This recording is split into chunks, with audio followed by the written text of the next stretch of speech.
Olá, meu nome é Carla Monteiro e eu sou diretora do CEVAM, que é o Centro de Valorização da Mulher. Agradeço muito a oportunidade de poder falar não apenas do CEVAM, mas da violência que assola a porção feminina dos goianos.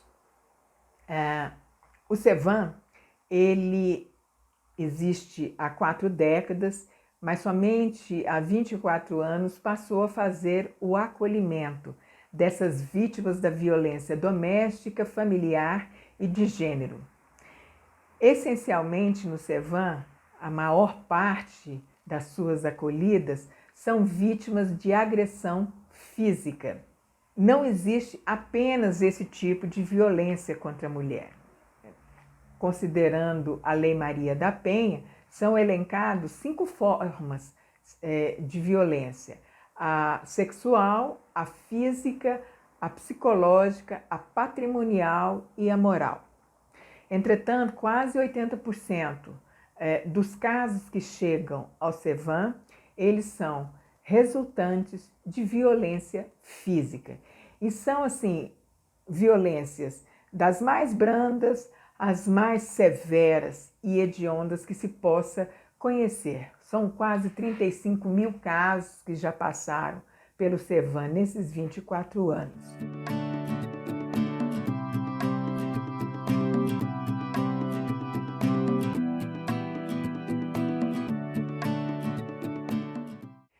Atualmente, com a pandemia oficializada desde final de fevereiro de 2020, a maior dificuldade que o CEVAM tem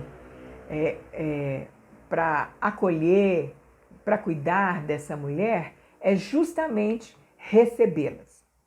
Por 2 motivos. Primeiro, é bem técnico, é do próprio CEVAM. Nós pelo menos não tínhamos, né, quando se instalaram, veicularam os decretos, né, sobre a pandemia, nós não tínhamos o seguro para cuidar dessas mulheres. Nós nunca tivemos. Nós estamos viabilizando ele agora, em maio desse ano, graças a uma parceria que nós fizemos com uma instituição, com um instituto paulistano. A segunda dificuldade é dessas mulheres chegarem a nós. Por quê? Porque elas passaram a conviver com seus agressores de forma contínua. E houve um esgarçamento ainda maior dessa relação com eles, porque se antes a relação resultava em agressões físicas, essa relação com a pandemia passou a resultar também em agressões morais, em agressões psicológicas. Tem casos que em agressões sexuais também, porque existe o estupro entre marido e mulher. Então, a dificuldade do CEVAM foi que essas vítimas chegassem a nós através ou da delegacia ou do Ministério Público, porque elas não podem, por exemplo, sair de casa para fazer a denúncia, elas não têm a quem recorrer, elas não têm como telefonar para o 193, elas são praticamente mantidas em cárcere privado. A dificuldade, essencialmente, que elas têm é de romper esse tipo de violência. Não tem para onde que elas vão correr.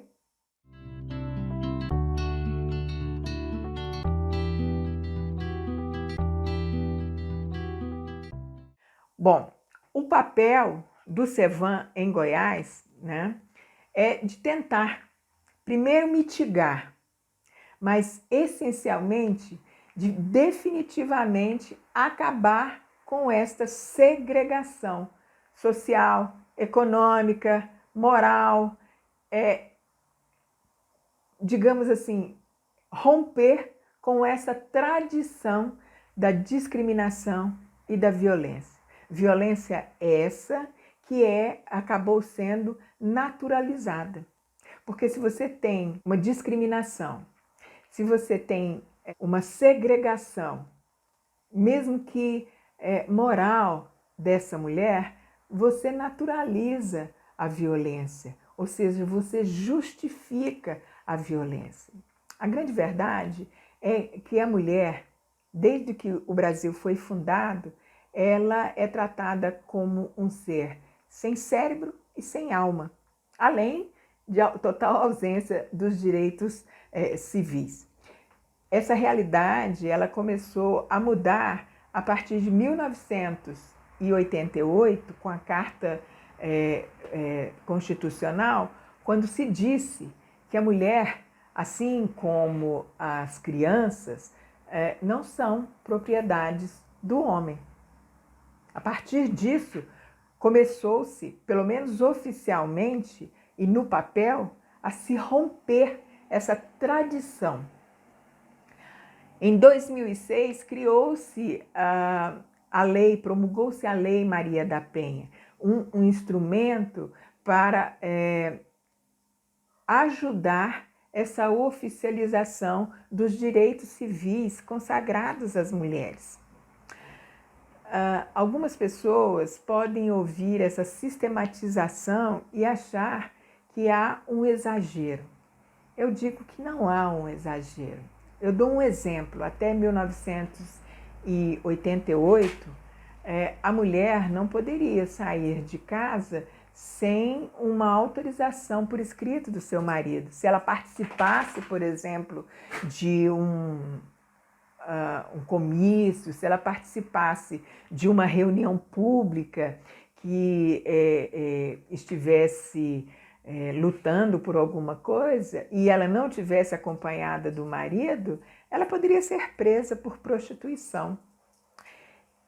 Ela não podia, por exemplo, receber uma herança, ela não podia abrir uma conta bancária para ela não podia ter um CPF sem autorização do homem.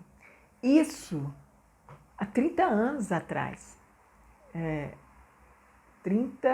33 anos atrás. É muito recente, considerando a questão histórica.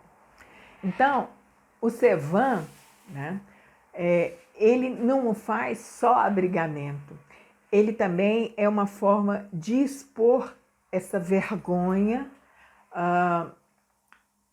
social. O CEVAM também é uma entidade que faz a denúncia quase que diariamente de formas extravagantes, de formas hediondas, de violência praticada contra a mulher.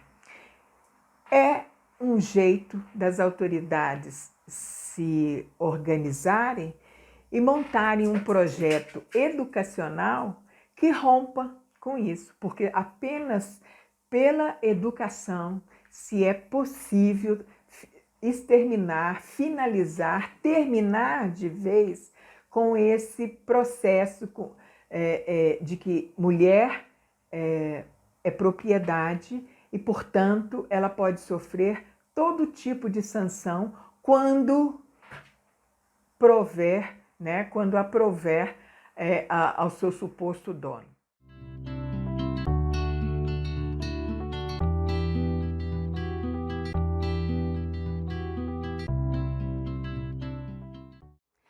Visão otimista? Por enquanto, eu não tenho uma visão otimista. Acho que tem se esgarçado cada vez mais, principalmente com a pandemia, a situação da mulher, principalmente no estado agrário como é o nosso, onde a terra ela tende a organizar uma sociedade ao menos tradicional, a uma sociedade estamental, a uma sociedade fechada, a uma sociedade em que o patriarcalismo prepondera até mesmo nas decisões de vida e de morte. Pode parecer rude isso que eu estou falando, mas é porque nós falamos aqui numa região urbana de conglomerado, com a Grande Goiânia, com a capital. Mas se nós formos para o interior, uma mulher que é estuprada, seja pelo seu marido, seja pelo seu namorado ou por um desconhecido, ela raramente, né, vai prestar queixa, porque, primeiro, não existe a delegacia da mulher lá. Segundo, não existe o IML, a maioria das cidades não tem, não são comarcas, não dá para pedir uma protetiva de imediato. Então ela tem que viajar com a roupa em que ela sofreu a violência, dentro do carro policial, com toda a cidade sabendo, né, da situação dela. Então ela vai chegar num lugar que ela não conhece, com pessoas que ela nunca viu, e vai contar o que ela considera muito íntimo dela para pessoas desconhecidas, que dificilmente conseguirão fazer um acolhimento devido a ela. Então, por que eu falo isso? Porque as nossas estatísticas, a maior parte delas cai no que a gente chama de cifras negras, ou seja, são casos que não vão chegar ao sistema legal de segurança e jurídico.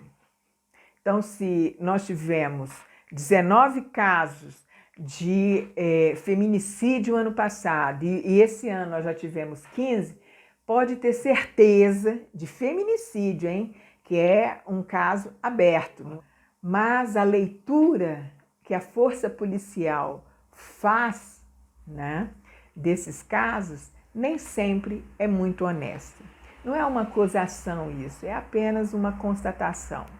Então, eu não diria que eu sou, né, uma otimista quanto à situação das mulheres a médio prazo.